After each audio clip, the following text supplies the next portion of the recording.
You're listening to the Today in Manufacturing podcast. Hi, I'm David Manti, and welcome to a new episode of the Today in Manufacturing podcast. With me this week are Jeff Ranke and Anna Wells. We each have more than 15 years of experience covering the manufacturing industry. Every week, we take the 5 most popular stories on our websites and discuss the implications they have on the industry going forward. But before we get started this week, please make sure to like, share, and subscribe to the podcast. You can also help us out a lot by leaving the podcast a positive review on whatever platform you use. If you want to email the podcast, you can reach any of us at Jeff, David, or Anna at in.com with email the podcast in the subject line. You can also subscribe to our daily newsletter and subscribe to us on YouTube at IEN Magazine so you can get a notification when we go live every Thursday or on a random Monday after our office was shut down for the week. Jeff, how you doing this week? I'm good, David, but I will apologize. I still have the vacation brain going. Yeah. So at some point you may hear silence and then just like the sound of wheels actually trying to turn as my brain acclimates to thinking and talking intelligently. Understood. As opposed to just drinking beer and trying to get the attention of my teenage daughters. Right. Been in real R&R mode. Hard. Welcome to the slog today on Today in Manufacturing. Anna, how you doing? Kicking the cobwebs as well? Yeah, I wish I could carry this podcast this week, but it's not. All right. It's not happening. All right. Well, we're going to have to pitch in this week, David. All right. If you guys haven't turned us off already, we assure you it's going to be great. All right. But before we get to our first story, we have a word from our sponsor, Big Commerce.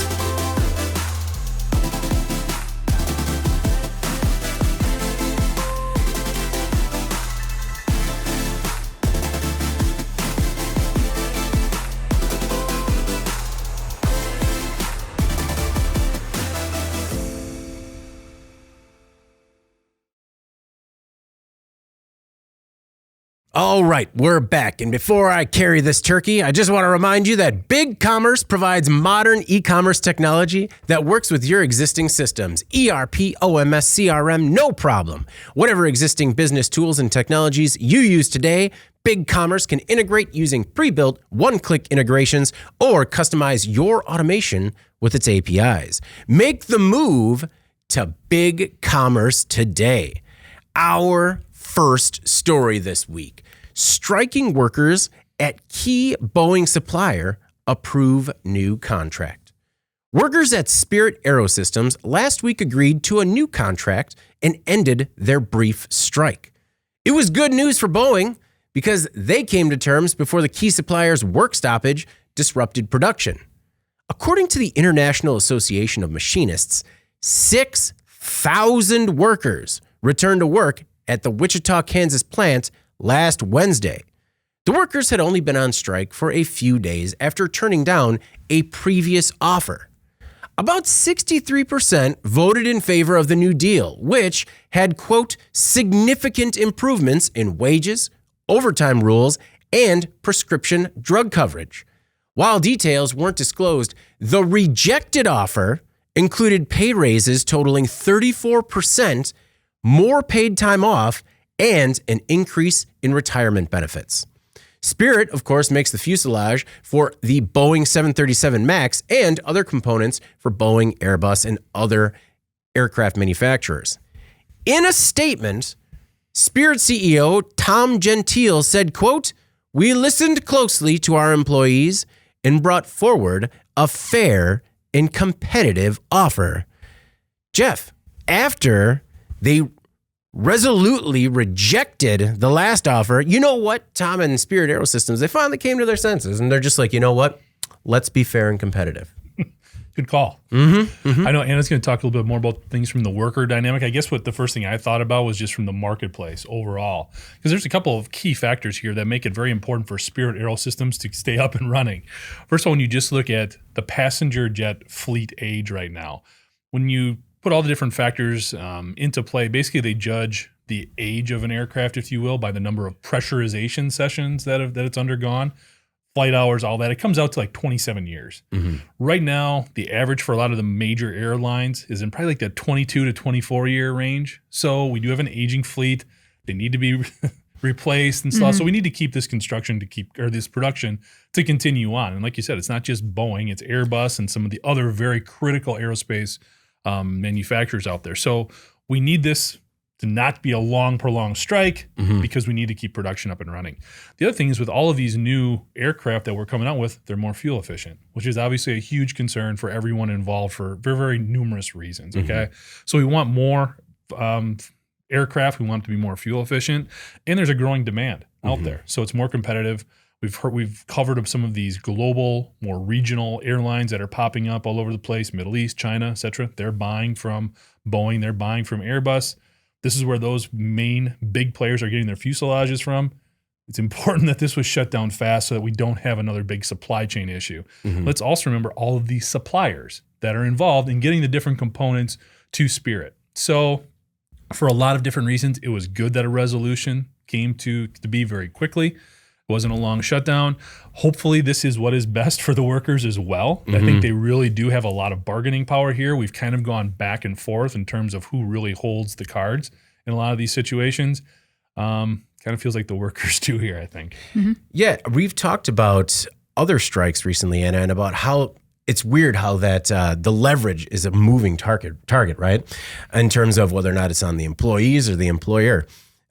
This one, I found it interesting that they decide that basically nothing was disrupted. It was so short of a work stoppage that they kind of came right up to the edge of it affecting the supply chain. And when I was reading it, I kind of thought, you know what, if you held out a little bit longer, maybe people would have really started, maybe the pressure would have been a little bit higher. Or could it have reached its breaking point? Yeah, I don't know. It's hard to know. But the way it did work out in the end was really, I think, in the best interest of everyone, right? No one wants to see this strike occur. The workers don't really. I mean, the company certainly does not. Boeing certainly does not. So yeah, and Jeff mentioned a lot of good points around the market. Boeing has a ton of orders on the books right now. Like they have a lot to fulfill. They don't have time to screw around with this. And it sounds like the contents of the deal that was accepted in the end were a boon for these workers. The article points out that the rejected offer, and you mentioned this as well, did include better benefits and more time off and an average pay raise of 34%. I think people sometimes see that number, that percent, and they think, well, what could they possibly want? Yeah. If the wage increases were this high. But if you consider what the union said, which is that the agreed upon contract addressed more around prescription drug coverage, better overtime rules, you have to consider that maybe the wage increases that were originally in there, maybe it was good in a vacuum, but without any assurance about like what's going to stay the same with your medical plan, which was not in the original contract. Regular prescriptions can be bleeding people dry right now. I mean, and then add to that just regular inflation. Yeah. So as big as they seem, in reality, maybe it's not so great. I read some interesting stats that the U.S. Department of Health and Human Services put out about prescription drug price increases. And during the 12-month period between July 21 and July 22, 1,200 prescription drug products exceeded the inflation rate of 8.5%, with the average price increase for these drugs at 31.6%. Some drugs in 2022, they said, increased by more than $20,000 or 500%. My goodness. So, it's not just like a matter of, am I getting paid enough? It's some of these things are huge, impact to your budget, and they have to be considered in there as well. Yeah. They also asked for no mandatory overtime on weekends, which they ended up getting, which is also another big quality of life issue. I can see why that was important to these workers. So I think, with these demands being pretty specific to this workplace, I think it ran pretty smoothly. The talks were quick, they were progressive. And I think just to clarify the wage part, in the end, the total wage increase was 9.5% in year one and a guaranteed increase of 23.5% over the life of the contract. So that's over 4 years. It's not just this instantaneous giant bump. They get a third right now. Right, exactly. Yeah. So I think that's reasonable. It's metered out. It's an increase over the next 4 years. But that said, it is a good agreement, and one that the Machinists Union called it industry leading. And I think it's interesting to see that positive trajectory of these talks. And especially when you compare it to the adversarial rhetoric that we're seeing from the UAW. And those contract talks are kicking off like right now. And I'll be interested to see how, if they will be this, quick and diplomatic discussion that takes place over the course of a week or two, or right? if they will if be you protracted. Had to guess. Yeah, I know. Exactly. Well, we've also got the Teamsters and UPS going on right now, too. Right, exactly. Yep. I wanted to look into it a little bit more. I found this analysis from Brian Corliss, who writes for the Liam News and Analysis. So, I mean, obviously a great place for analysis if it's right there in the name. In the title, yeah. Yeah. Basically, they cover in depth the major four aircraft makers as well as the industry in general. He says, quote, "This ain't the 2010s aerospace labor market anymore. All right. In the labor market of 2023, hourly workers don't want to come in on weekends. They want raises, and they're not interested in getting paid in stock. And don't you dare think of cutting off payments for the prescription drugs their kids need to take to stay healthy. All this is going to create a challenge for the aerospace industry. For the past 2 decades, executives have focused on growing profit margins by holding down marginal costs, especially labor costs. A decade ago, aerospace companies were able to win labor concessions by threatening to take work away. Today, it's the workers who seem to have the leverage, and OEMs are going to have to figure out how to keep them happy and productive, or explain to the airline industry why their planes aren't getting out of the factories on time. And I found that fascinating to see it coming out of somebody who is so focused on that industry, and also how quickly that has changed. I mean, it's only been about like 13 years, maybe less, that we've seen this turnaround in terms of who has the bargaining power. Jeff, I think it's sometimes because we don't know the nuances of what's in the contract. So people see a number like 34% and they just want to attack unionization efforts. And a number like that is pretty easy without any additional context. Well, I mean, 34%, but they're also talking about less overtime, a lot of other things. So it seems like that would even out or not be as dramatic in the long term.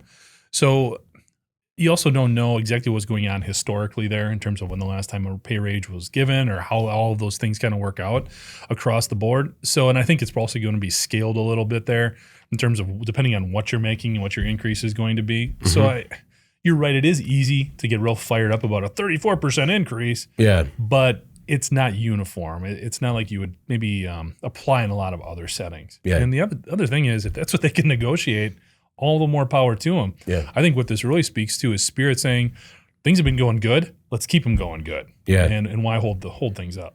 Anna, when we talk about the labor issues in the manufacturing industry, a lot of times we talk about how it's not just wages, it's all these other things that are come to a quality of life. When we talk about no mandatory overtime on weekends, is that finally the industry responding to, because it seemed like there was a lot of pushback, like not necessarily this is how we've always done things, but trying to figure out what it's going to take. Do you think we're going to start seeing more, not necessarily concessions like this, but different deals where, quality of life is a much bigger issue in terms of keeping the workforce happy? Yeah, I mean, you hope so, because there's a lot of things the manufacturing industry cannot offer. They cannot offer you to work on a production line from home. That's not an option, right? Yeah. But, people hate mandatory overtime. They do. I mean, people like optional overtime. Oh, yeah. So it's just one of those things that manufacturers have to decide, like, what can we do to modify our approach to this and make us, because they're in the market competing with all these other sectors for top talent, and they need to do something. Yeah.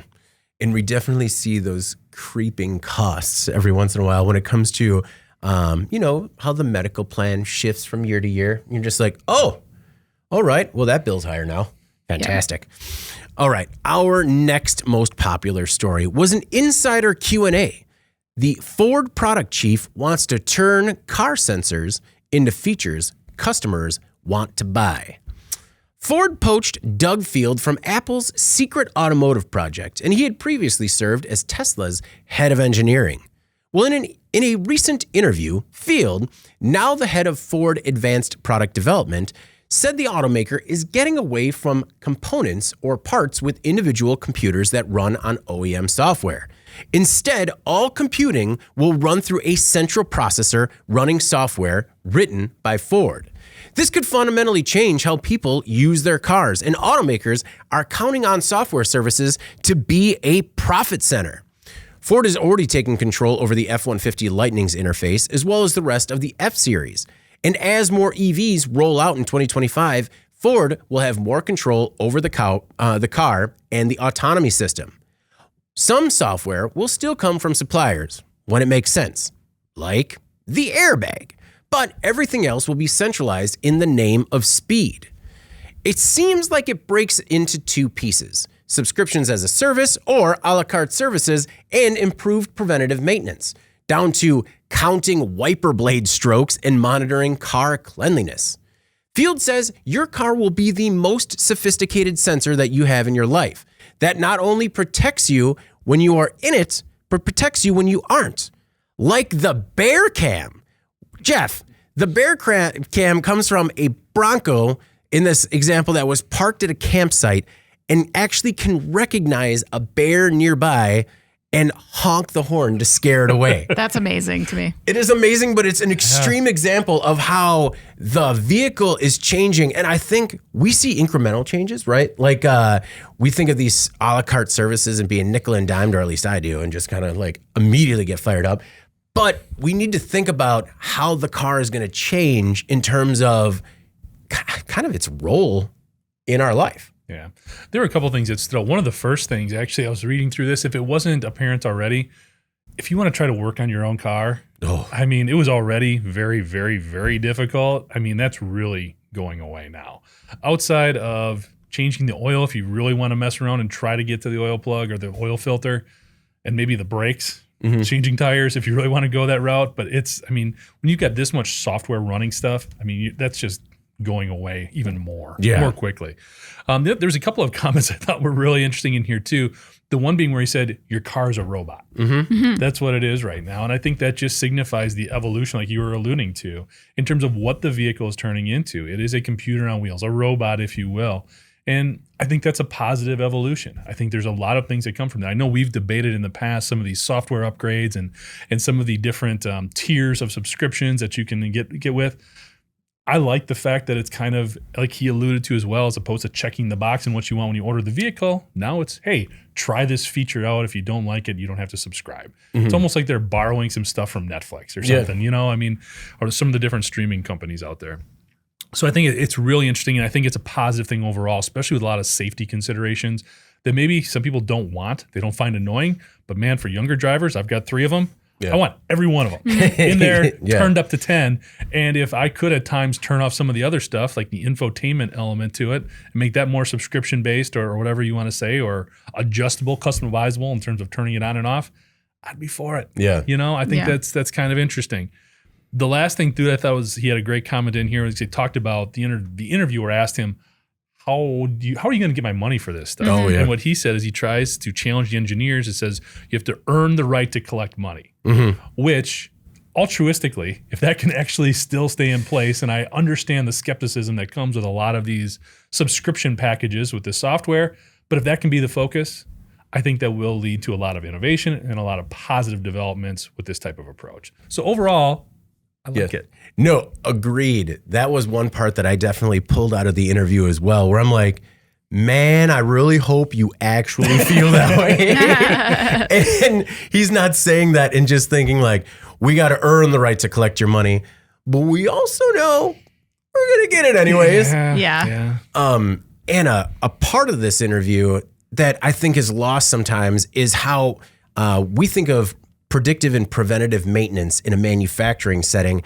And, you know, when you put it in a context of counting each time a wiper blade passes on a car and combining that with using an algorithm to combine that with the conditions the car has driven in to have like a real understanding of where your wiper blades are, I think that it was a very good example that can make it very understandable for people as to how it's going to change car ownership. And, you know, because sometimes you hear about preventative and predictive maintenance, and if you're outside of the manufacturing industry, you really don't know what that means. Right, yeah. Where if they could do this with almost everything in a car, and you could kind of trust it, because every once in a while you get that like maintenance warning and you're like, do I really need to rotate the tires again? But I don't know. I thought could really change how people use their car and the lifetime of their vehicle as well. Definitely.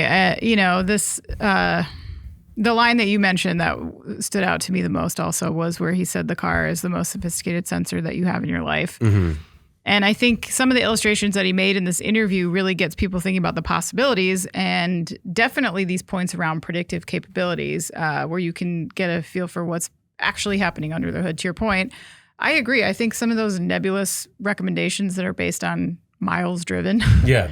People either they ignore those or they spend money maybe when they don't have to. Mm-hmm. Like is that number of miles driven by a single person with no passengers, or a vehicle with 1,000 pounds of people inside and then pulling an RV? You don't, like that's a totally different game, right? So all those are factors that are, now this maintenance is smart enough potentially to be able to tell you, maybe even to diagnose a breakdown before it happens, which is such a huge issue for people, is just that fear of being stuck on the side of the road, broken down. Can you get ahead of that? And if you could, this makes a lot of sense to people. And I think some of the benefits outside of the vehicle that he mentioned were really interesting. And I don't know that you really went into these, but he did talk a little bit about, the bear, right? The bear cam. Yeah, the bear cam. But extending that out to making your vehicle in general more of an observer of your surroundings. Mm-hmm. That's interesting. I think we're going to see more around that. We saw some of that from Tesla already. Yeah, that's Sentry mode. So they were kind of a early adopter of that. And I think there need to be some checks and balances there. They were criticized a bit about what Sentry mode was capable of doing. What it was recording. What it was recording, right? In fact, Reuters reported at one point that Tesla employees were watching videos of people like in their garage. They said they were observing things that, not that they were intending to do that, but that's just what the technology was capable of, right? Mm-hmm. So at that time, even the ACLU kind of got into that and said, we need to know more about what this technology is capable of recording, how it's being archived, where it is, what people are looking at, right? Mm-hmm. So obviously, Ford will need to clarify a little bit of that. But I do think the benefits of knowing, like, if you get dinged, can your car extract the last 30 seconds of footage or whatever, I think is what he said. Yeah. So what happened, you know? I mean, these kind of things that maybe they're derived initially from Ford's effort, as they've spoken of previously, of trying to consolidate and cut out components and trim their SKUs, maybe become a little bit more vertically integrated. From a cost perspective, that's great for them. But I think stuff like this is also a great way of showing consumers the benefit to them. There's a lot of ways to kind of make that materialize. And you think, wow, I would love to have that feature. Yeah. If you get the last 30 seconds, there's going to be a lot of footage of me out there after a door ding, just looking at it like, oh man, buddy, you can't open the door that hard. I know. And then realizing that I need to park 6 feet away from everything in every direction. Buddy, And then just sitting there like waiting, like, we got to do the right thing. Do you leave a note every time? No, I wait and I talk to him. Because it's mostly at the school. Oh. And so I know that like people are either all going in or all coming out. Yeah. And really I kind of just try to lock down the whole whether or not they can open the doors anymore. Just like, all right, you lost the privilege because our cars, look like bumper cars now. It reminds me of the cup of coffee feature that we currently have in our car where, if you kind of cross the lines a couple of times, it puts up the cup of coffee and is like, do you need a break? I just imagine that these sensors that know what condition, how clean it is when you're driving, someone's going to be mudding and just like a little icon's going to pop up and it's going to be like, what are you doing? Like, be more responsible. Anna, when you talk about things getting centralized, and Jeff, I'm kind of interested in your point on this as well. By taking over greater control from the OEMs, does Ford put themselves at more risk, or are they already taking the full brunt of the risk anyways? So it just makes more sense that they have absolute control over it. Time will tell, David. I mean, if you look at the supply chain problems that everyone's encountered in the last couple of years, it's a great case to be made to say that the more vertically integrated you are, the more control you have over your supply chain. Yeah. But you never know. I mean, yeah. Okay. You never know. Yeah. Well, and I know it's not a great comparison, Jeff, because they specifically called out how like airbag software will not be something that they would approach, right? Because of safety. But it makes me think of the like Takata airbags, right? Where when those went bad, it was a big enough problem that it kind of superseded any individual. It didn't really hurt the car makers as much as it hurt Takata. Whereas if they had pulled that in-house, they might be a little bit more, the OEM wouldn't have been kind of as Ford would be more at risk, I guess. I think in this case, if we're talking about, and I guess the way I'm reading this is more along the lines of like cybersecurity and privacy and all that kind of stuff. Yeah. I think the more control that Ford has, the more accountable they are, which in theory should lead to a greater sense of security and I guess a more responsive dynamic here involved in terms of if there are problems, they should be addressed more quickly. Again, more control from Ford in this sense, where you've got all these software updates going on and financial information is also being shared via the vehicle and all this other information that's available potentially to hackers and other bad actors. I think the more control Ford has, the better it will be for the consumer. I mean, also they stole this guy from that Apple car project. There has to be something there, and right? Tesla. Yeah, he's a smart dude. There's an Apple car somewhere, and it's either the coolest thing in the world or like the Cybertruck just in a different, skin. I don't know. Yeah. I'm so curious. It's not real. The other thing I wanted to say about this story too is, and Anna, this is probably a term you maybe remember in covering the fleet market, but telematics was a big deal in the early 2000s. Mid-2000s, even when it came to automotive repair of all sectors, all sizes. And the thought was basically there would be modules within the vehicle that would send a signal to the repair shop saying, hey, your brakes are low. So they could just schedule to bring your brakes in, or your transmission fluid needs to be flushed, whatever the case is. We talked about the thing that leads to the thing. This is the thing it leads to. Yeah, yeah, very good. Anna, sorry, did I cut you off there? Were you? Nope. Okay, just want to make sure. I'm good. Just want to make sure, because as we, trudge along, as I, hold this podcast on my shoulders because everyone is so exhausted. Anna has passed the burden to you. Yeah. Now you're carrying us. Yeah. Okay. Yeah. All right. Are you feeling socially awkward after a week away from adults?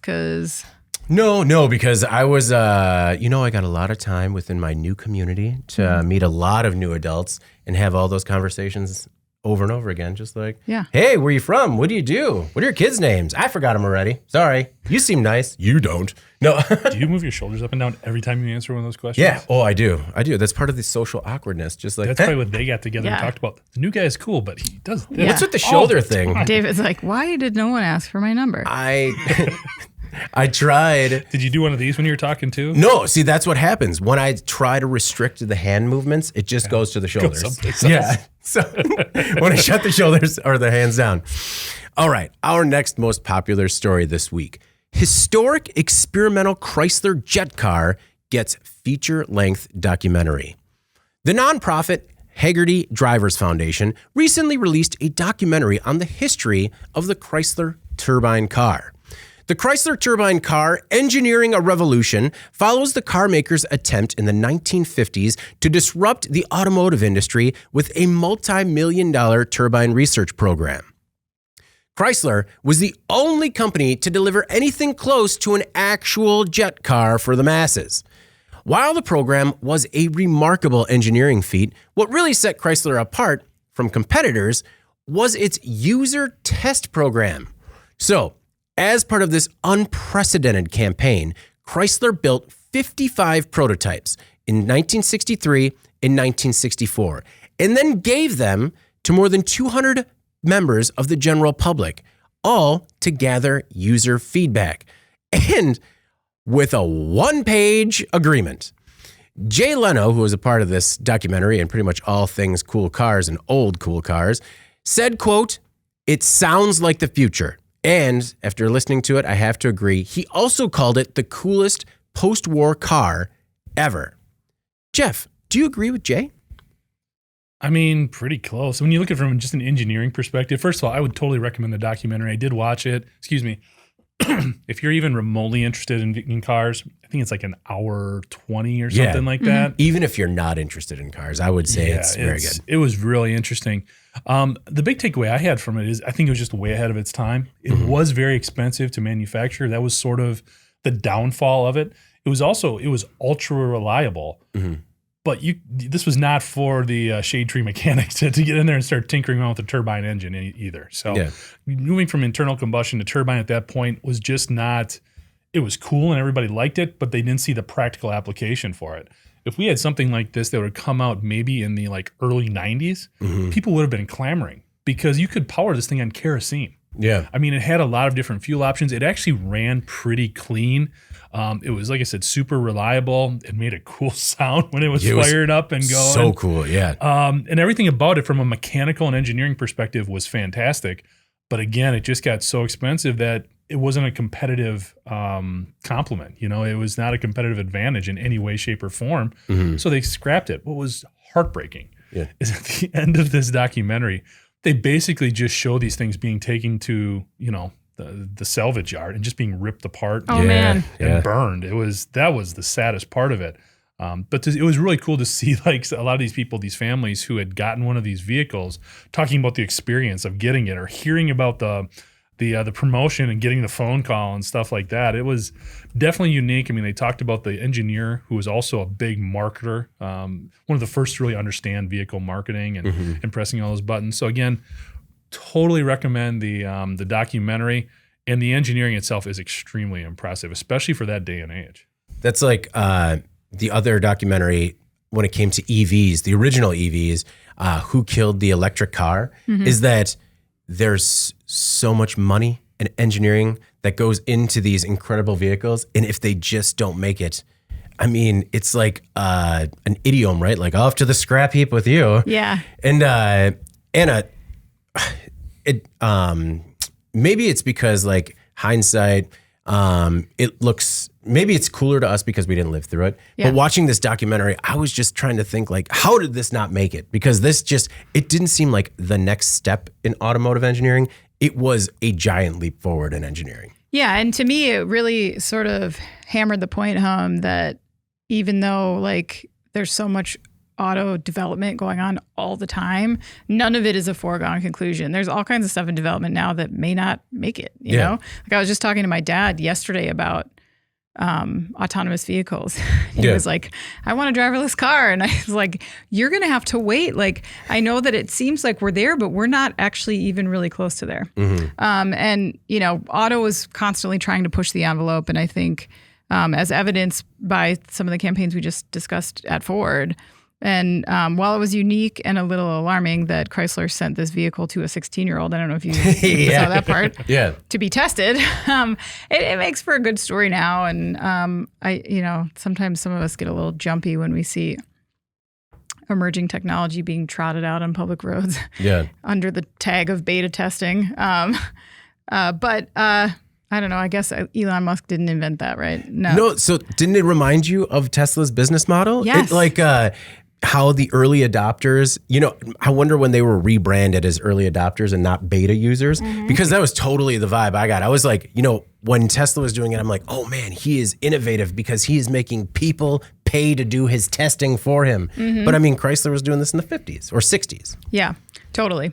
But, you know, like it just seems like this is one of those things that it's probably better off in the scrapyard now. I know that's like sad to say, but I mean, you know, Dodge is still doing a lot of cool stuff with big engines and speed and stuff, but everyone's got this fleet MPG average that they have to hit. And so like a car like this doesn't pay for its space really at this point in time. I don't see this ever working now, right? Yeah. I mean, it was pretty efficient. And again, the different types of fuels you could use. David, you said you watched the documentary. Yeah. What if they would have tried, instead of taking this to consumers, what if they would have tried rolling this out with like delivery fleets or something like that? Yeah. Just based on how much more reliable this engine was. I think that could have been really interesting. That, or how it seems like everything is run through racing right now. Yeah. Like for me, seeing just some of the footage that came from the Formula E race that recovered, and we have more video coming out of. That really kind of sparked my interest. And if you raced these things, like if you heard that sound and those 20 of these things took off, that would blow your mind. I mean, they joked about it in there being like the Jetsons, but they sound like the car from the Jetsons. Well, what was crazy too is when they talked about the RPMs that these things ran at. Yeah. I mean, you're talking about like, what was it, 15 to 20,000 RPM that they were just basically idling at. Yeah. It was pretty crazy. And another thing that really stood out is it was a true tribute to the engineers and the engineering that went into them. Yeah. The engineers who they called bold and daring. Some of the engineers really had some cool things in there. One was when they were talking about rethinking the turbine engine. He was just like, jet engines gobble fuel like a lion in a herd of gazelles. So, as they're kind of working out the design. Another thing that shocked me was how low maintenance and how many fewer parts they had and how much smoother it ran. There was no vibration. In one specific example, first they put a glass of wine on the engine, and it doesn't spill. I mean, it was probably water, but it was wine glass, for a dramatic effect. And then they balanced a nickel on it. Upright. Do you remember that part? Like, it was crazy. The fuel savings, Anna talking about being kind of ahead of its time, but like the fuel savings wasn't a big issue back then because gas was 19 cents a gallon. I mean, no one cares about fuel savings when it's like, I don't know, I just filled up for like $2. Right. Yeah. Yeah, the kerosene thing is interesting because that's not really like a sustainable fuel either. So I don't. That was just an example. You can they're putting anything into these engines, any combustible liquid, basically. They ran it on cognac. Yeah. Like, just to be like, I bet you could run it on cognac, and they're like, boom, there it is. Cost effective. I think it was just like, that was still in a time when drinking and driving was like just frowned upon. So it was like, hey, if you don't finish your drink, toss it in your car and it'll get you home. There you go.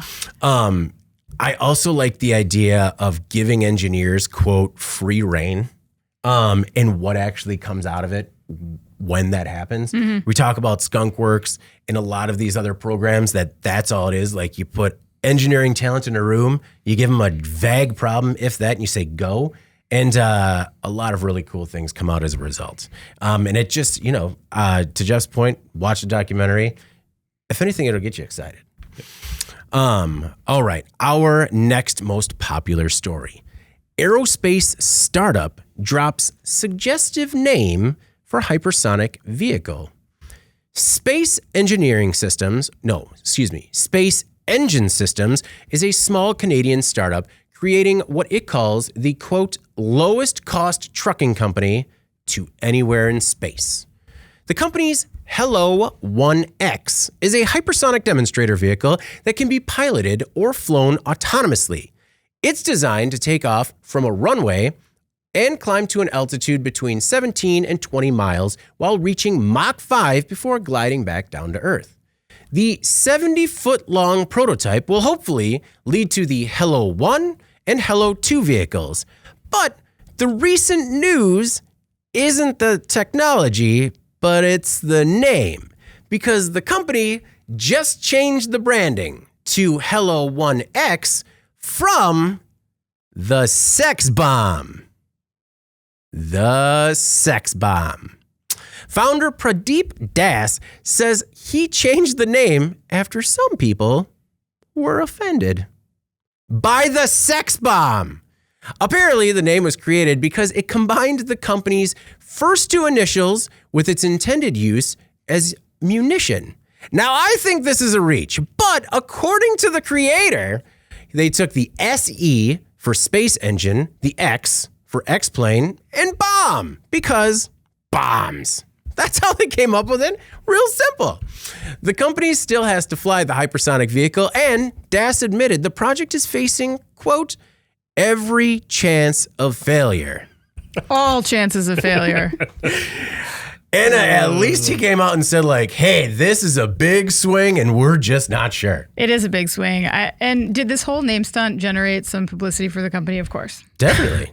But I sort of feel like the attention that it's received is outsized compared to the true viability of this company. Not that it can't work, but it really does not have much to show for its efforts so far. They really are just at the beginning of their journey. And I know this is not exactly an easy feat. There's a lot to do here. It's aerospace, it's hypersonics. So it's going to be tremendously expensive to pursue. And if you look at their website, like, there's not a lot of achievements to date on there. There's no tests, no big partnerships, no big investments. Not to say they don't have them, but they're not promoting them at this point. And it looks like all the visuals are really nice drawings. So I can't speculate because I don't know this company at all, but I will speculate and say that when you see something like this, I feel like, this name applied at best will offend some people, but at worst, it will make you look not very serious. And to me, this is like a big swing, as you said, or maybe even a Hail Mary to try to build some buzz and get people like us talking about it, writing about it, maybe get the attention of some kind of stakeholder, whether that be a financial stakeholder or technology or otherwise, who might take an interest in this product. Because really right now, the biggest news that they have brought to the table is that they just signed a lease for a test facility. They signed a lease. Yeah. That was like their biggest news in the last. So to me, it's like there's not a lot out there. So maybe this sex bomb was their way of just like, let's see if we get somewhere with this, drama or whatever. Right? What do you think the original company name was? Because it's obviously Space Engine, and it's probably like how Musk wanted Tesla to spell sexy, right? Their line. I mean, so it was Space Engine. Something that probably started with like Space Engine X-Planes. I don't even know. I feel like this is more from the hip. Like maybe they're just like floundering for some press. Yeah, like we need to figure out a way to get our name out there before we completely collapse. I don't know. Well, Jeff, that's a really good point because most often we're talking about startups in the automotive industry, but this is a startup in aerospace, and a big part, like you can have great technology, which it seems like they're working on, but you can have great technology, but if nobody ever knows, it can go away without anyone ever knowing. Well, and they have not taken Sex Bomb off their site. It's there at least like a dozen different places. Yeah. So maybe they're getting some good SEO off of that, some search engine optimization. Well, Google loves Sex Bomb. Yeah. I'm sure they are competing with some other things. Isn't this basically the Straddle launch? Yeah. I mean, it's the same premise, correct? They've got kind of a smaller version. Some glide technology that you're not thinking about. Not Stratolaunch, because Stratolaunch is you take a huge aircraft up and then you launch the hypersonic vehicles from that, right? Oh, yeah, that's right. Yeah. And this also has that option. That's what the Sex Bomb is, right? It's basically the launch vehicle with the payload. Okay. That's how I understood it. These Hello 1 and 2. Hello 1 These are vehicles that can also be piloted, and they are smaller. Okay. So maybe that's the thing. Okay. I was thinking more like Boom Supersonic, but but more in space, not a commercial application. Either way. Yeah. As Anna alluded to, they've got their work cut out for them. There's a lot of competition. What I wonder is if basically right now in aerospace, if you put hypersonic in there, if there's not just private investors going, I'm in. Yeah. And that's basically what's going on here. Because it's a huge buzz term. Anybody who can solve that first and make it commercially viable. I mean, they're talking about space travel here, but there's also obviously defense applications. As we've talked about, there's logistics and delivery and distribution options here too, in terms of if you're talking about hypersonic flight from one point to another, it doesn't have to be just in the low Earth orbit to get into space. I mean, you could get supplies to wherever you needed to, I would think. Yeah. So, I mean, there are a lot of different applications for it. Very interesting technology. I think they are, again, cashing in on some key buzzwords. Yeah. I feel like this was spun out of a college project, and they just never changed the file name. Just like, it was a senior project. They just called it Sex Bomb on their computer before they printed it out or presented it, and it just became an inside joke that went too far. Or I don't know. It's I guess we've seen crazier names, and for every time we find something that is named like a Hello 1X, and then we give them a little bit of guff for not being creative, then there's the other side where it's just like, ooh, Too much. Little much. All right. Well, our most popular story this week, FAA clears ASKA's flying car. The ASKA A5 is the world's first flying car to start the type certification process with the FAA. The Silicon Valley Air Mobility Company's prototype was awarded a certificate of authorization and special airworthiness certification by the FAA and even started flight testing. A special airworthiness certificate means the ASKA A5 has successfully met all FAA safety requirements. ASKA has performed successful ground testing since last year and started on-street driving tests early this year.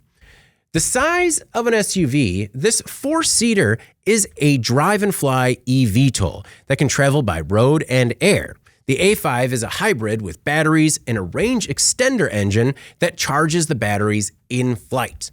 It can use premium gasoline available from today's gas station.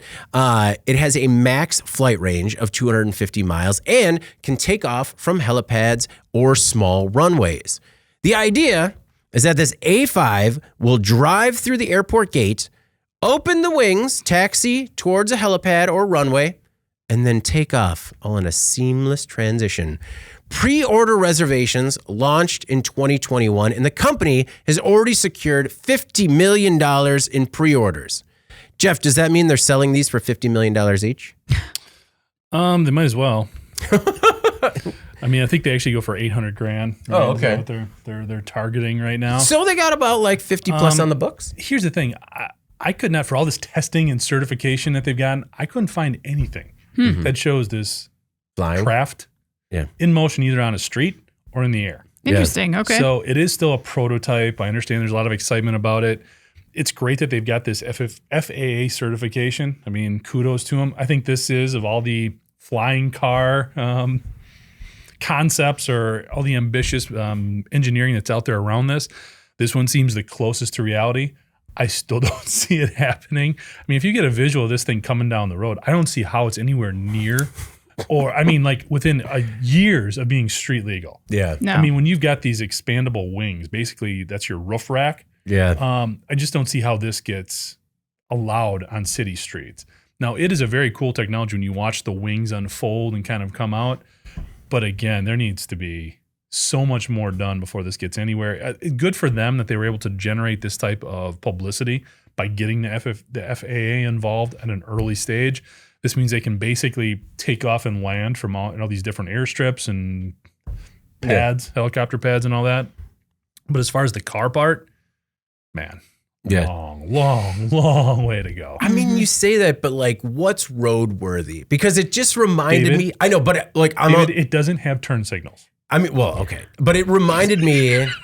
Okay, so they need a couple of lights on the back. No, but it reminded me of like when I'm following a caravan of like carnival equipment where, you know, everything's kind of locked down every day, but like things are kind of just like, you know, every once in a while catch a little bit of wind and it almost like it looks like it might snap off. And I'd like, and you are looking for more of that. No, I'm not looking for more than that. I'm just saying that what we excuse as roadworthy is pretty loose. Like all those things are on semi-trailers. I mean, and what's with the race to the bottom, David? I'm not racing to the bottom. I'm just saying set your standards, man. I mean, I can see. You just compared an $800,000 flying car to a tilt-a-whirl. I mean, because part of it for me is I really want this to work, but watching that transition video, we are logistically light years away. Yeah. I'm just saying that what is defensible is street worthy. Like this is still, I mean, you watch it transition and then you try to really envision this being something that people could purchase and actually use as a consumer. And I'm just not seeing it. And outside of, you know, people that already have hobby planes. Yes. Yeah. I mean, it's. So how many you can order? Yeah. Yeah. I mean, it's just, you got to put down a deposit. That's it. Yeah. I've personally never been a huge fan of this concept. But, you know, honestly, because like I feel like the fewer barriers there are to flying, the more often planes crash. Okay. And you see that when you rely on privately trained hobby pilots. which are responsible for the lion's share, vastly, of aviation fatalities every year. Whether that's pilot error, whether that's a maintenance issue, it doesn't really matter. Once the process is out of the hands of the regulatory framework that really reins in commercial airline travel, then I think gaps open up and you have some, I don't know. I'm not super excited about the prospect of more tiny planes in the sky. I'm really not. Yeah. And also, maybe this is me just being paranoid, but like, I feel like they say it's a VTOL because of the helipad, but it's for the road too. I think in the future, they want these to be able to take off from the road, which is not going to be safe. And, so that said, I agree with you. I think that the people who are going to buy them now are people that can afford to not sit in traffic. It's going to be like ferrying rich executives to meetings, or, people from New York City to the Hamptons, because it's so many cars. And like, I don't care about that. Like but I do see if there's applications maybe for something like medical or military, some sort of, medical supplies getting somewhere quickly in a rural area. Like maybe there's an application there if it's cheaper than like a helicopter, right? Yeah. Any kind of critical capacity that you could use this, great. But if it's just buzzing around execs who don't want to like sit in their already really nice car or sit behind the carnival equipment, which, I mean, that's tough on us all. Like, I can't think of a time that I've not Didn't been you sick wish, by- when you were sitting behind it, where you were like, man, wish I could just lift off and fly away. Yeah, I'm talking about how flimsy it is and how it seems like a danger on the road, and this thing seems like a danger on the road. I mean, we are at the height of state fair and county fair season. They're everywhere on the roads right now. And if you guys don't say that you didn't see any on the roads during this July 4th break, you're lying. You're lying to yourselves and you're lying to our listeners. Didn't see any. I didn't see any. You guys need to open your eyes on the road. Scramblers being held down by zip ties or whatever it is. No, that you didn't happens to you. have a near miss with a gravitron. Nope, never happened.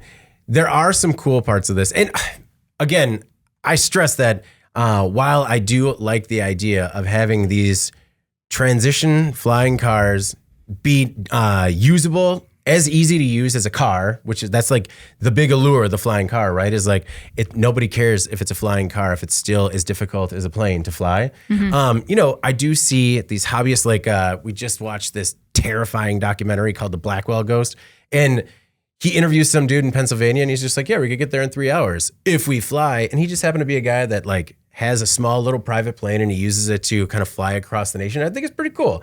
But outside of like, so I guess my point with that, Anna, is that I see this extending beyond just the wealthy.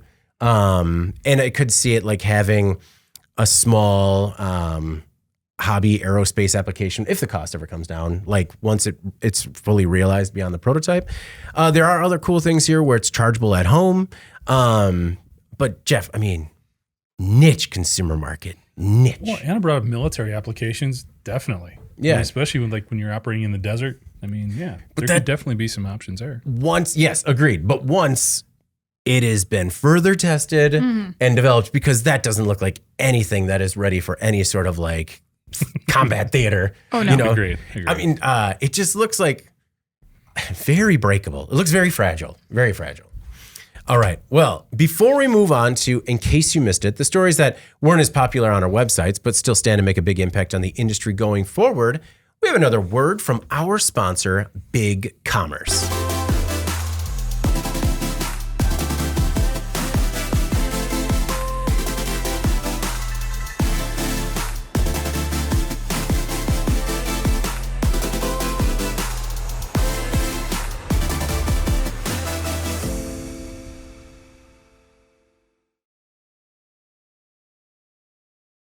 And we're back. And apparently there's an 11-cent swing in the price of gas. That was based off what they said in the documentary. So Dan, take it up with Jay. Now, Big Commerce provides modern e-commerce technology that works with your existing systems. ERP, OMS, CRM, no problem. Whatever existing business tools and technologies you use today, BigCommerce can integrate using pre-built one-click integrations or customize your automation with its APIs. Make the move to BigCommerce today. Was the other part of that he was using gasoline to clean things? Interesting. Dan, daring man, a daring man. It was a different time. All right. Let's move on to In Case You Missed It. Again, stories not as popular, but still stand to make a big impact on the industry going forward. Jeff, I'll start with you this week. What is your In Case You Missed It? Well, I grabbed our latest episode as I dropped the cap for my soda. Latest episode of Security Breach. We talked with Kevin Kumpf from Ciolo, and we talked about something that I think is relevant to everybody in manufacturing when we discuss remote monitoring and making sure all those connections are secure. Ciolo released a report, identified that on average, this is looking at industrial control systems from all different sizes, all different geographies, all different segments, there can be as many as 50 remote users coming in and out of these systems every day. Oof. Now, the problem is throughout this, and this has been documented by a number of different research reports, one of the biggest issues with industrial cybersecurity is visibility. So not only do we not know when somebody's getting in, we're not even always keeping track of who's going in and out. So if this is somebody who maybe had retired from the company or left the company, you didn't turn over those usernames and passwords or their login information, it can create huge issues. It was just a really good conversation. We talked about a number of different vulnerabilities that occur within the industrial control systems that continue to be ongoing problems. And a lot of it stems from very positive developments, and we've talked about this in the past, positive developments where investment in automation, investment in Industry 4.0 technology, even artificial intelligence. And we talked a lot about how that's really impacting cybersecurity in a negative way. While it's having very healthy impacts on productivity and manufacturing capabilities, it is starting to show up because there's so much more to keep secure, to understand everything that needs to be secured, to make sure we're keeping track of all that stuff, especially from a user perspective, because the human element of cybersecurity is becoming more and more important. We look at phishing schemes from emails, different tactics that hackers are taking just to collect bits of information at a time to piece things together to, again, get these login credentials. And once they're in, they can create all sorts of havoc, and they can also dwell within the systems for a long amount of time, just continuing to hack every so often, just draining resources out of manufacturers, shutting them down, all the bad stuff we've talked about before. But this in particular was a great conversation. Kevin was fantastic in really breaking things down into the lowest common form. And it was just a really good conversation. So if you haven't checked it out yet, definitely encourage you to do so. I think because we're so close to cybersecurity in the manufacturing sector, that a lot of it seems like common sense to me or common sense to us. And sometimes it takes, so I basically got a mailer from our bank, right? And it basically kind of gave you the top 5 scams that were going on right now. And I guess those are things that seem common sense to us because you just are around it a little bit more. And I think sometimes I lose sight of how many people actually fall for these things, Anna. And I mean, not just in consumer applications, but I think that there are a lot of people on the manufacturing side that just don't even know that these are vulnerabilities. Oh, for sure. And, to Jeff's point, it's so many people, so many cooks in the kitchen, and then just this lack of visibility. So I appreciate the Security Breach podcast because it gives me more things to fear and more things to think about when I can't fall asleep at night. So Jeff, thank you for that. Well, it's funny. I actually asked Kevin that question because he's very knowledgeable on all this stuff. Yeah. And so okay, last question here. How do you sleep at night? Literally, when you know all this is going on. And his thought was basically, number one, we know more than we did before. We're continuing to increase our knowledge. Okay. And we're making it harder. That's really, at the end of the day, that's all you can do is make it harder and harder for the hackers to get in. The harder they have to work, the more time and energy they spend on your system, the more likely they are to go find somebody else. Yeah. Which hopefully it's just as difficult to get in there and the situation repeats itself. But there is progress. It's not all doom and gloom. We are getting better. Thanks, Kevin. That helps. So since you have launched Security Breach, are you sleeping better or worse? Better. Because I think there's a lot of situations, especially what's really scary is some of these phishing and what they call spear phishing schemes, where they just try to get any little piece of data.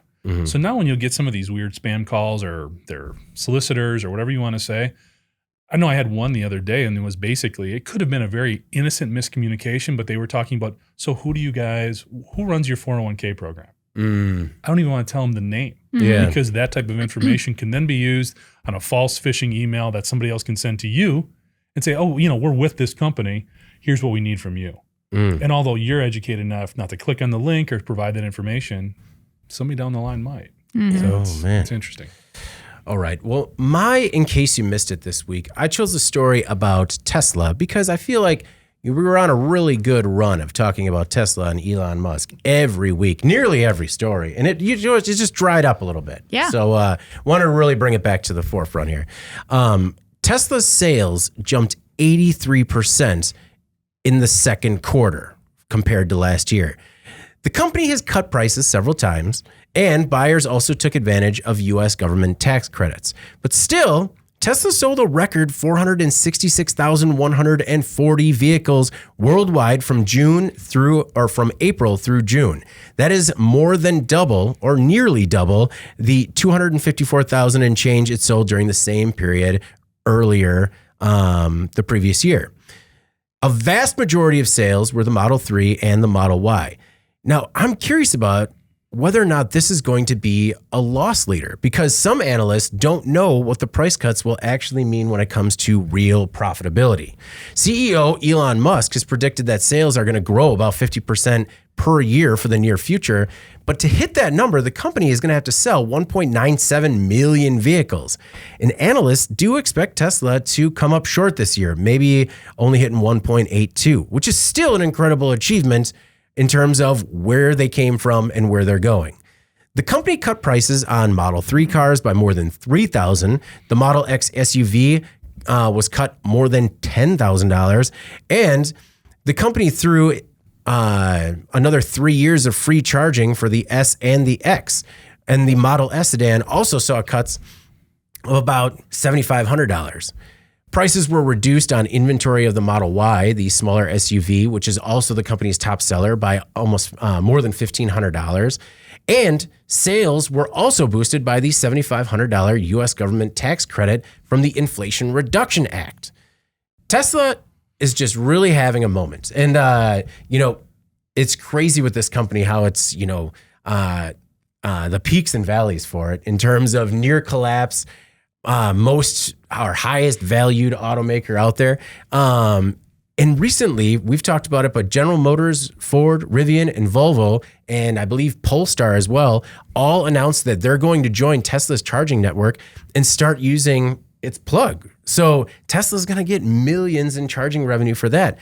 It kind of reminded me of the McDonald's model a little bit, where, it looked like the play for McDonald's was going to be selling franchises, but it actually was owning the land that all the franchises were on. And so McDonald's became the biggest real estate holder.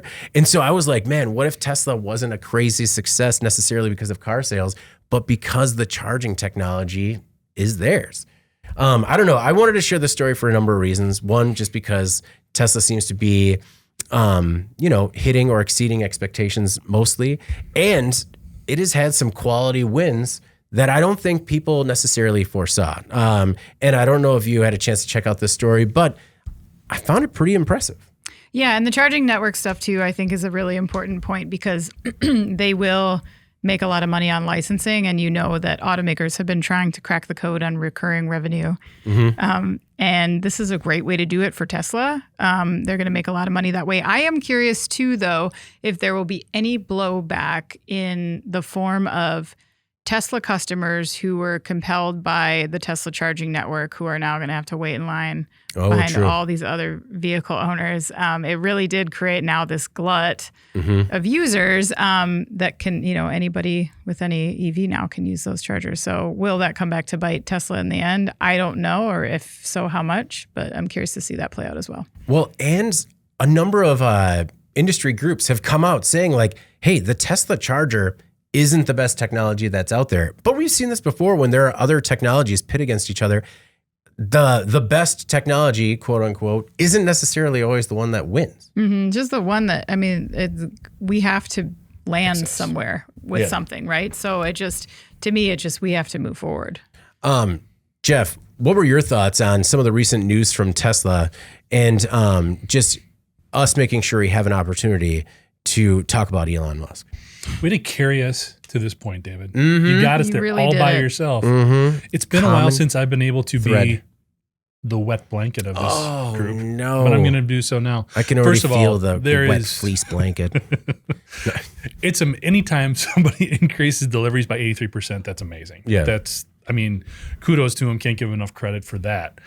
I still look at, when you look at 1.8 million vehicles, when you compare that to the other OEs, the other leading car makers in the world, still way behind in terms of scale. Mm-hmm. Now, the reason I think that's important is as these other OEs catch up, what is Tesla going to do? Because I don't feel like Tesla still has that universal brand power. Brand recognition, 100%. Brand power in terms of getting people to be repeat buyers, to log in and really drink the Musk Kool-Aid, if you will. Mm-hmm. I don't think that's there. And it's going to be very interesting when all these other OEs catch up and they start producing OEs that are just as good and just as capable and have just as much range as the Teslas. What's going to happen? Agree. That's where I think, your McDonald's example with the Chargers is going to be really interesting to play out, because between that and like the lithium refinery and stuff like that, Yeah. that might be Tesla's niche long term. Their power cells. Yeah.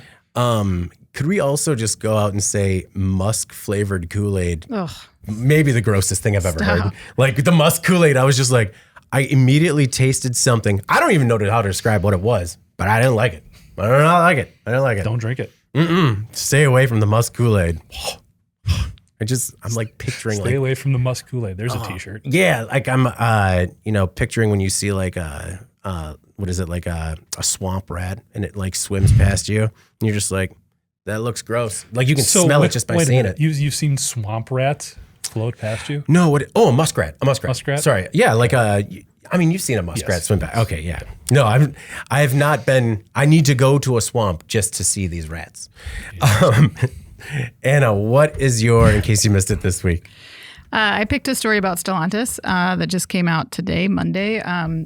Stellantis had said that their new EVs, when they start selling compact and midsize electrics next year, will be able to go up to 435 miles per charge. The company made the claim and said, as it was unveiling its new platform designed for the purpose of housing battery packs and electric drivetrains. Stellantis said that generally, obviously, they'll have an advantage over the 300-mile-ish range that most vehicles in that class are carrying now. Stellantis has, I think, made a lot of noise about how problematic that they've seen the EV transition to be. Mm-hmm. But here we see them suggest that they are about to best some of their competitors with some range, which is certainly not unprecedented, but it's, as the article points out, it's not the norm. So for them to be that far above average for this segment is very exciting for Stellantis. I think that range anxiety is going to be a bigger barrier to EV sales in places like the Midwest and the Northeast, where we get cold temperatures, because we know that range diminishes in cold weather.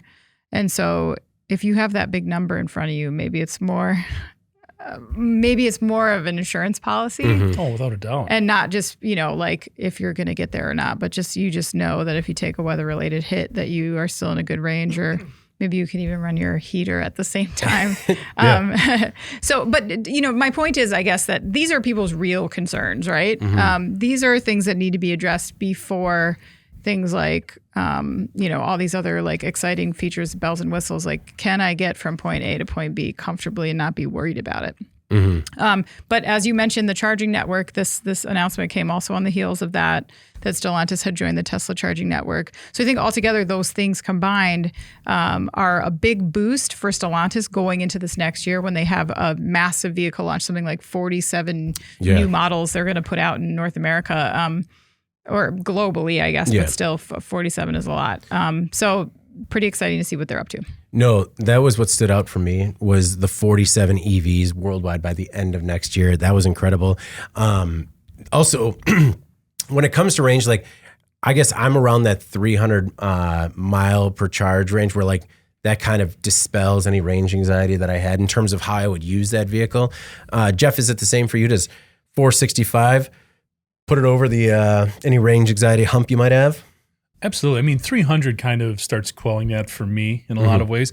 I think what's most impressive here is you're looking at vehicles that are running between $25,000 and $28,000. This is a mid-size type dynamic. This isn't, an extremely expensive add-on or booster or anything else. This is a standard type of package.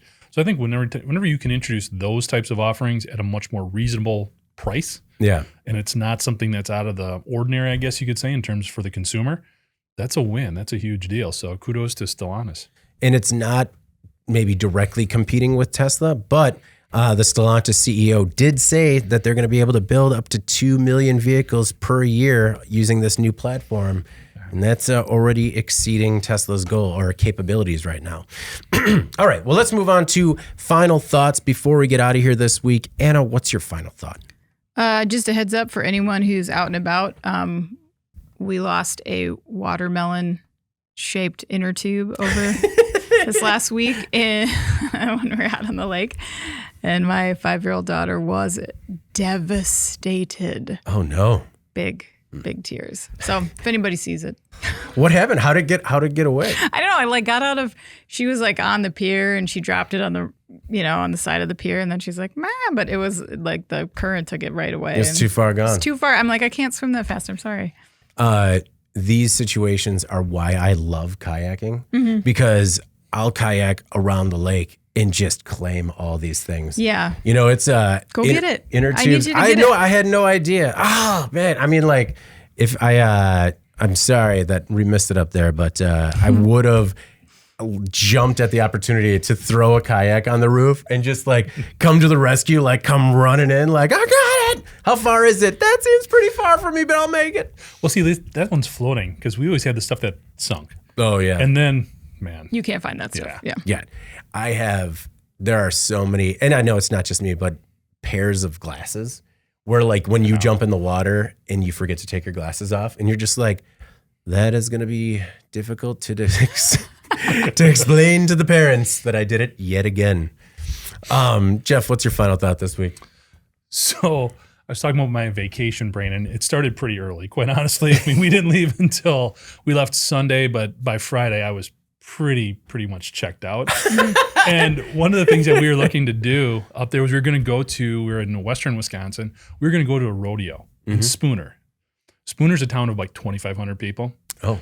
I did not appreciate how much they love their rodeo up there. So I didn't really plan ahead, buy tickets in advance. Yeah. We got to the Spooner Rodeo and it was sold out. Wow. 5,600 seats. It's a hard lesson. In this county fairground to watch. Where is it pulling from? That was my thing. I mean, It was very impressive that this small town in this area really supports this event.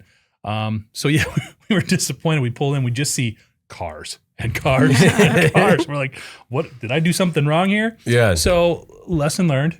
Yeah. Plan ahead a little bit better. No, every rodeo. When events that seem smaller for our area go into rural areas. So for one for us is in September, I believe KISS is coming up north. And it's one of those where we want to go because it's going to be fun. Yeah. But also we should probably buy tickets because that's going to be the banger of the year up there. It's just we're going to KISS. There are going to be so many people in makeup. I can't wait. No, so that made me even more disappointed to miss it. We were just going to check it out and do whatever, but I'm like, man, there's 5,600 people in there watching rodeo. This must be amazing. It was so good and you missed it. Yeah. Yeah. It's too bad. But otherwise, your guys' time off, it was good. Despite the missing watermelon and the missing rodeo. It was good. It was great. Good. Same. We just had, I joke about having a staycation at home and how it represents everything that I hate about the word staycation. But we actually having a new home, it was kind of really nice to just live in the new house for a week and kind of experience it outside of just making breakfast, making dinner, sleeping, and making sure that everything can run smoothly the next day without a hitch. My other final thoughts, do you guys remember the baby shark story that we did on the last episode of the episode before? Yeah. With the fin? Yeah. So I had an opportunity to be that guy at a barbecue, and we're all swimming and playing. A bunch of these little kids are all playing in the pool, and baby shark just comes floating in front of me. And I was just like a muskrat. Yeah, like a dirty, smelly #musk musky Kool-Aid rat. No, and I was like, it was this weird, like surreal Jaws moment where I'm holding my son, and then this deadly baby shark comes in front of me, and I'm like, I gotta get him out of here.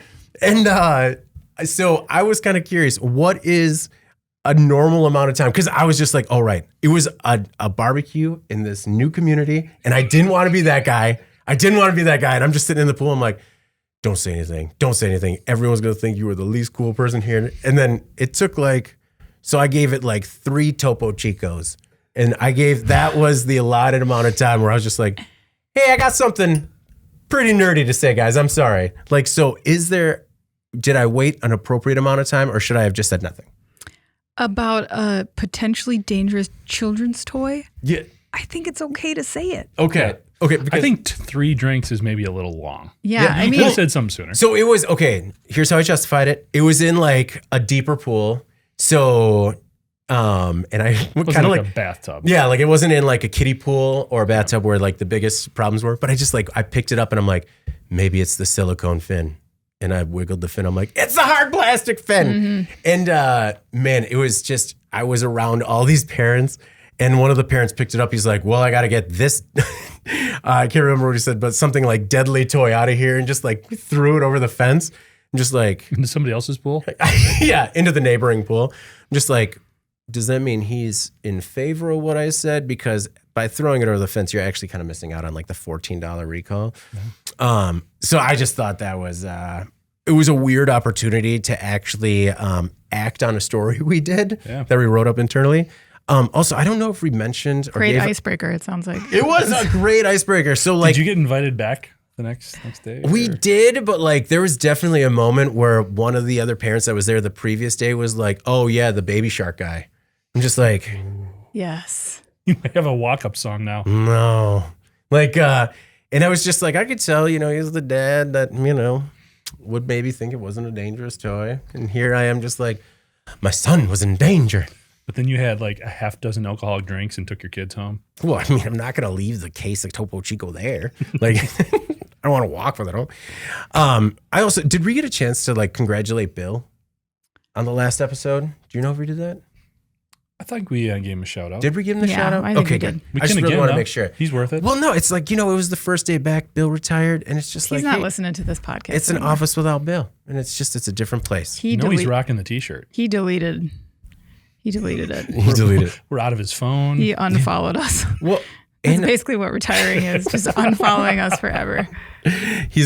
We're marked as potential spam now on his phone.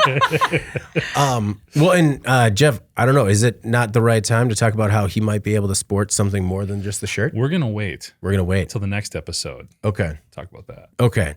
Well, then because I was going to use that for trivia. No, that's okay. Okay. Yeah. Well, so it's good that we sorted this out beforehand. Get your act together, you two. What's what happens when you make us carry the podcast, Anna? I have a schedule to keep. Oh, my God. There was no rooster on this episode. None. Directionless. So with trivia last week, I wanted to congratulate Paul, who was the first one to match the company with the bowl game they sponsored in the 2022-2023 college football bowl season. The bowl games were the Cotton Bowl, Alamo Bowl, Pinstripe Bowl, and the companies were Bad Boy Mowers, Goodyear, and Valero. The answer, Cotton Bowl, Goodyear, Alamo Bowl, Valero, and the Pinstripe Bowl, Bad Boy Mowers. So congratulations, Paul. Just a reminder that, he's going to get a pair of Cat footwear. Cat is the biggest heavy equipment brand that harnesses the power of earth movers to break new ground and create a community of doers, builders, creators, and problem solvers. He is going to win a pair of Invader work shoes or Threshold or Second Shift work boots. He hasn't told me yet, so Paul, let me know. It's winner's choice, but you have to be the first to email me with the right answer. Now, Jeff, the reason I brought it up earlier, but obviously not earlier enough, was because Kat decided to take a break this week, and but we had a potential other item if we wanted to do trivia again. Sure okay. So and our viewers and listeners got to see it in real time on the show where we approved the order on the show, we finally got in. Yeah. The can koozies. The Today in Manufacturing can koozies. And they turned out really good. Out really good. So, this week, we have trivia provided to us by Trivia Extraordinaire, Trivialist? Trivia Man Extraordinaire? Don't make it sound that important. Trivialty? This is going to go to This is Trivia. What do you call the trivia person? Trivial.